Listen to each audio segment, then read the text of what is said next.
and basically fried.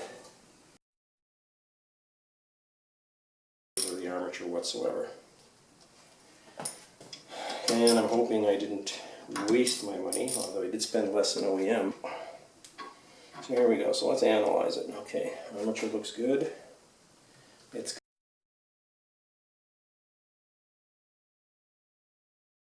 here is attached into the, normally would go to a bolt, and you'd be able to remove that bolt and extract the brush. So this would come out and you'd be able to take the brush holder out.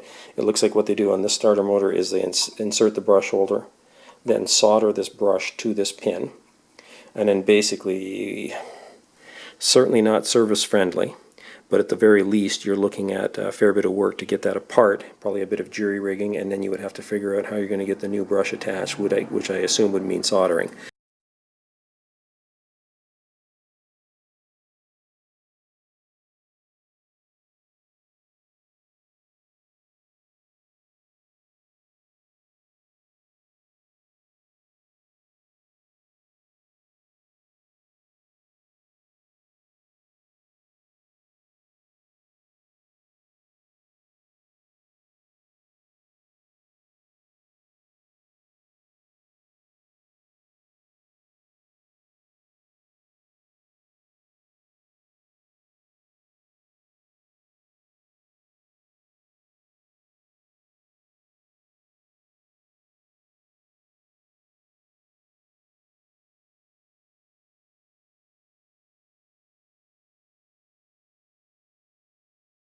Okay, so here we are.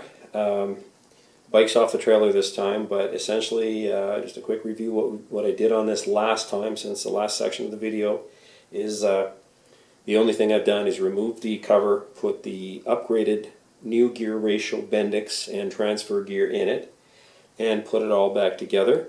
And now let's see what happens. So lithium iron battery. Voltage drops all checked, harness is good, 410 watt KTM OE starter. Earlier in the video I reviewed the Arrowhead starter, and really would not recommend it based on that particular model of starter based on what I saw when I took it apart. So lithium iron battery, KTM 410 watt starter, and 2015 KTM bendix gear set in it. Everything else is stock. So first of all, make sure it's in neutral. Turn on the choke.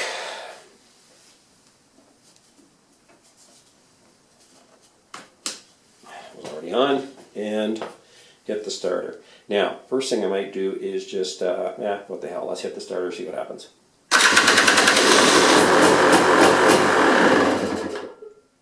Okay, that was a massive improvement.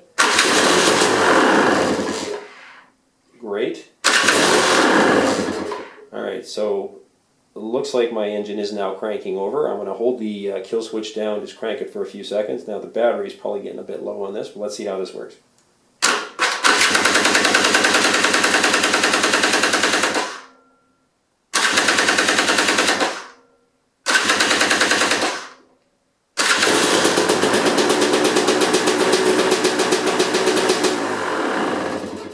Okay, well, after $600 Canadian, looks like I have a bike that now starts again with the push button, not having to kickstart it.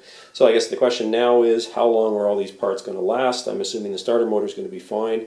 You notice the crank is a little slower. If you look at some of the videos, some of the guys that put the bigger batteries in them, they really spin over, but you got to keep in mind the gear ratio on this has changed quite a bit with that 2015 Bendix gear ratio change. So there is a noticeably slower crank, but I'm expecting it's going to be a lot more power on the crank, so that starting in gear, things like that, should be a lot easier.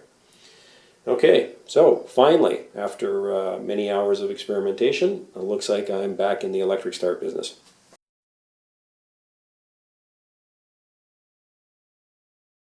Okay, so we've established beyond a shadow of a doubt that the Bendix is the issue. New starter motor didn't fix it. Lithium iron battery, checking voltage drops, circuits were all good, would not crank over properly. Replaced the Bendix and the transfer gear, and perfect. So, bendix. One theory is the shaft gets bent and the bendix is running out of round, gears bind up, and it cranks slowly.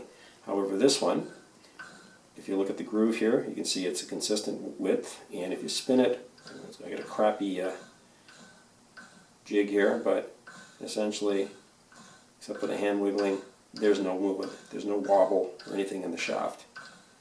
So that theory shot to hell. In this particular case of this bendix, the bendix is not bent. So possible, I suppose, that the engine having some hours on it gets a little carbon on the piston, compression ratio goes up. Maybe the gear ratio on the bendix just wasn't what it took to turn the engine over. Possible. I don't have a new old style bendix with the old ratio to test, and I'm sure as hell not going to go buy one just to find out. So that's a theory. Other theory, I've seen a few on videos where they're showing that the bendix has slipped and the shaft has slipped. Now I'm not sure, this bendix doesn't really seem to show a lot of sign of that. I'm cranking, it seemed to engage. It certainly engaged fine, there was no problem with it not engaging. There was no problem with it not working more or less the way it should. But there is the possibility that the bendix is slipping. So, put it in a vise.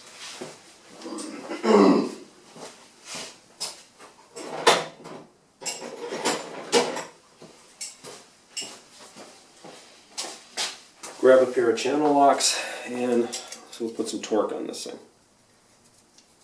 So, spin it up. So this would be, starter motor spins it, bendix extends, engages with the crank, with the flywheel gear, and now hooks up. So now the starter motor is trying to turn, and voila, we have actually very easy to turn this gear on the shaft. It doesn't even take a lot of force at all.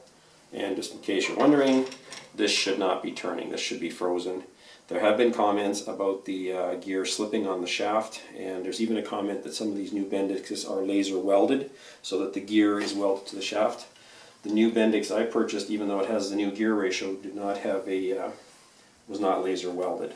So I'm really hoping that I'm not yet still a part of KTM's grand experiment to see what actually makes a good starter system, and that bendix is going to hold up. So in this case, spins quite easily. Now the funny part was, you'd think the starter motor would be whirring away and the engine would be cranking slowly, but the starter motor actually, even the 410 watt starter motor, just stalled out. Even though this doesn't take very much force at all, like literally this much to cause it to slip on the shaft.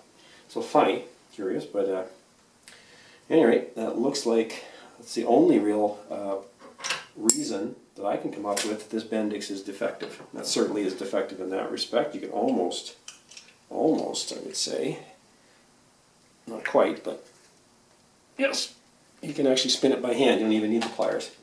So it's certainly not gripping on the shaft. That would explain the slippage. Still don't understand why the starter motor would stall, but there's clearly something wrong with this bendix. So it looks like if you're checking the bendix on your KTM,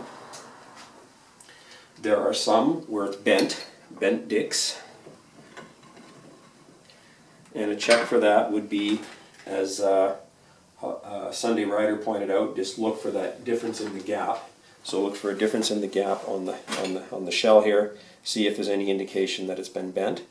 You can also do what I'm doing here, which is a run-out check, just to see if it wobbles on the shaft, see if anything's not lined up, not spinning properly. In this case, once again, it spins pretty good. It spins pretty stably. It's going to balance my elbow here. It's pretty much dead on and true. So I'm not seeing any, I mean, put a dial indicator on it, I might see a little bit, but certainly no significant run out. And considering the mesh of these gears, certainly not enough run out that would cause binding. So, bendix or slipping gear bendix, one of the two appear to be the reason that that these bendix are failing. So, expensive part. Hopefully my new part is going to be the final repair. Starter is working awesome now. I got to say, it starts cold, starts warm, starts in gear. It would almost start in gear cold. But anyways, great performance from it. And I guess just a question of waiting to see what the new parts do. Hopefully a year from now, or next season or the season after, I'm still pushing the button instead of pushing the Kickstarter lever.